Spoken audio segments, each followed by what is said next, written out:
I'm going to die here. I have had time to sit and think about it over the last couple of days. I wish this was to someone, but it is not. You start to think in the dark, listening to noises out there. But it is too late now. So, this is my epitaph. As sad as my life was in retrospect. No relationship, no family. In the end, it all comes down to this. Nothing. There is no point hiding anymore. From any of it.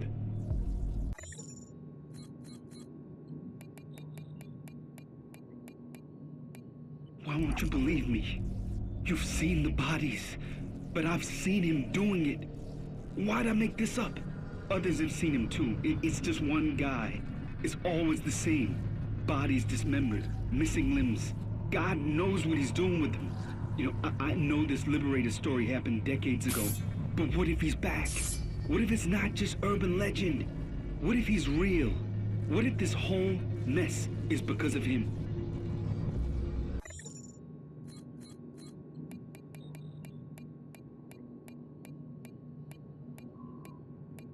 I finally found them, stared into their trembling faces. There was no guilt there, no regret. I never felt so much hate. All I could see was your face, still, lifeless. And it had always been so full of love and laughter. I'm doing this for you, Mickey. I love you, and they won't get away with it. Hey, if there's no justice, we have to make our own, right? Only Hobbs is left now, hiding in Ops. He's a coward, like the rest, but it won't save him.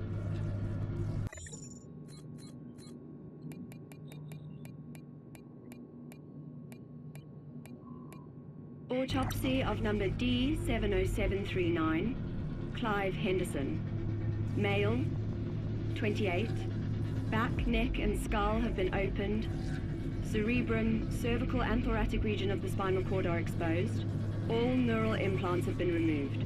This is the 7th victim discovered with a similar pathology, but the perpetrator's MO is evolving.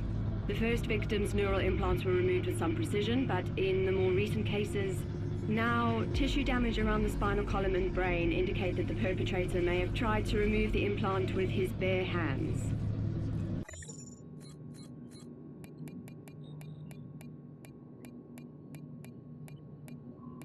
I'm getting worried about Ed. Ever since we started to implant team members with neural links, he's lost it. And yes, we checked and rechecked his implant. I'm worried he's having some kind of psychotic break. He's becoming totally divorced from reality. We've been in human testing for over a year. I mean, we're the development team and he's our software solutions lead. But he insists that his thoughts aren't his own, that someone's there with him. Creepy stuff. But nuts, right?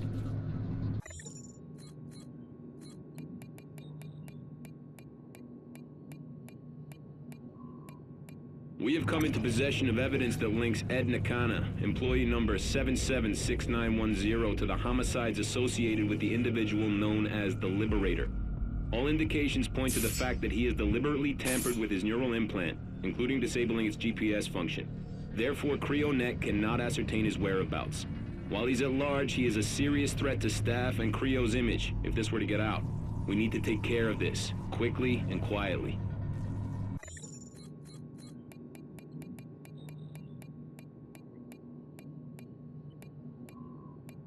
Now let me ask you a question. What is reality? Do you accept it because your senses tell you it is real? Because you can taste, touch, smell, hear, see it? You know as well as I that they can be deceived as easy as a lie drips from a politician's mouth. This world is a veil pulled over our eyes to blind us to the truth. Life is nothing more than an illusion, swaddling us like a child, a comforting memory of times past. And we know better than most how memory works. The masses accept it as infallible truth, yet we understand the dishonesty of our own mind. We dance a frantic jig to a familiar tune, while hidden puppeteers pull the strings.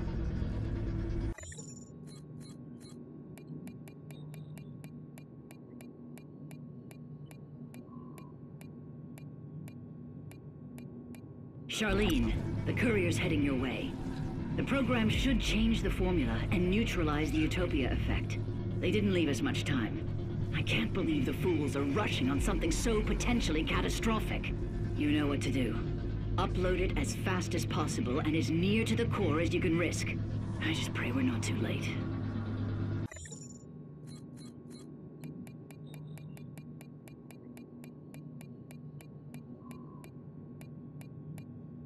I'm not going to be able to make it. Yes, I see the irony. I'm the one who said don't be late. It's just too dangerous. I'm going straight to the terminal. It's all falling apart down here. Hurry! I'll see you there shortly.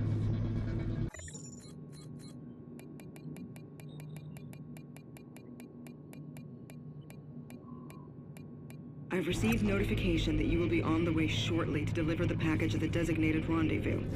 I will be waiting. Don't be late.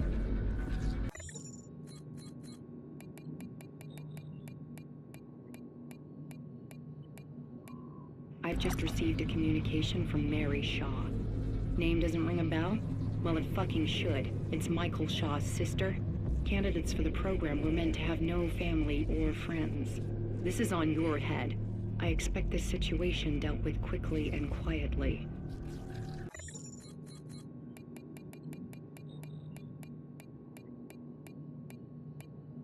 We're definitely getting there, but the shock to the brain, whether psychological or by surgical trauma, is still unpredictable. At worst, they're psychotic. At best, the mental capacity of a 2-year-old. I don't know which is worse. Once they're in that body, the power is truly frightening. The good news is that the organic-machine interface is working perfectly.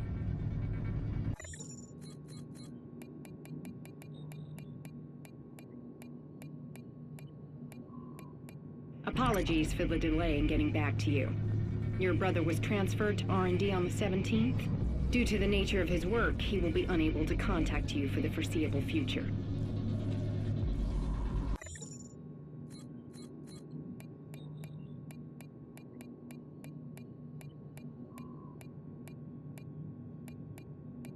Mark Dean, perfect candidate for the program. We pulled him off the streets and put him to work in recycling a couple of weeks back.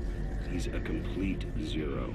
We even DNA typed him to outside databases. No living relatives. He's so happy to have a place to sleep and 3 square meals a day, he'll happily sign the consent forms.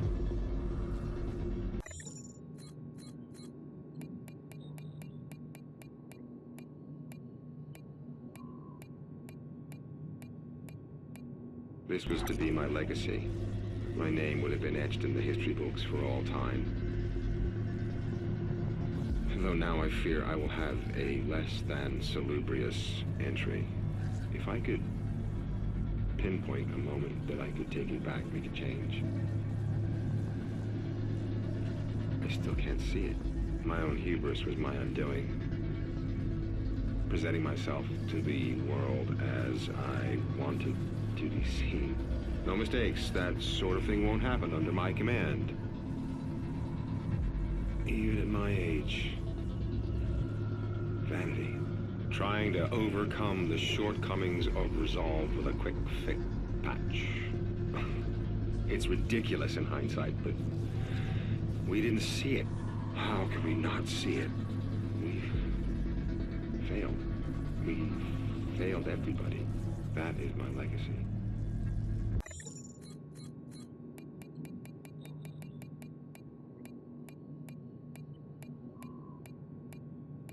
We've always been fascinated with technology, seeking a closer, more intimate relationship. In the early parts of the 21st century, social interaction became more active through networks and devices than person to person. They enabled people to be who they wanted to be, not who they were. But we were lying to ourselves. Finally, we are ready. Man is integrating with machines, becoming as one. Think of it. Joining conscious thought, our true souls, eternal, immortal. Isn't that what everyone wants? Ascension is not in the power of the divine, but rather here, within the machine.